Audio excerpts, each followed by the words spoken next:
and it's kind of like you can assess people a little easier. But man, the news, if you're watching, headlines and news stories, and I feel for kids too that are growing up or have grown up in the last 15, 20 years, and active shooters like constantly on their brain, and they're going to school, and the more prevalent active shooters are, also that trend of people calling in fake tips to schools or calling in threats because they don't want to go to school that day was a new phenomenon, just like bomb threats were, 30 years ago.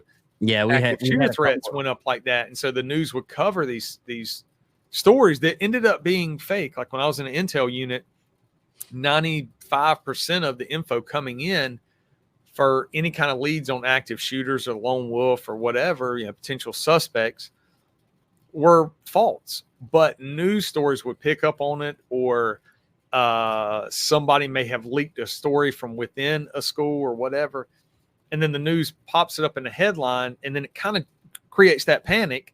And then now you've got all these students that are worried about going to school, and that school specifically, because the news will mention it, at said high school, potential threat of active shooter. And it's like, you're reporting it so fast, and that news cycle is moving so quickly that they sometimes are not even getting information back from a police department. And then those headlines hit, and kids go into panic, parents go into panic, and then you find out 95% of them are, if not 100% for some jurisdictions, completely false.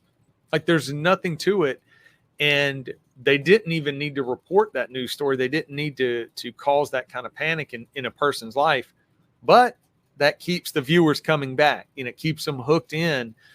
And to the point where when I'm trying to explain to people the reality of threat assessment and things like that, people are like, do you not watch the news? This happens all the time. It's like, stop. Like, I'm telling you my reality. I'm telling you this is a trend across the country that ebbs and flows, and people call in a lot of false leads or false information about a potential threat at a school because they don't want to go to school that day.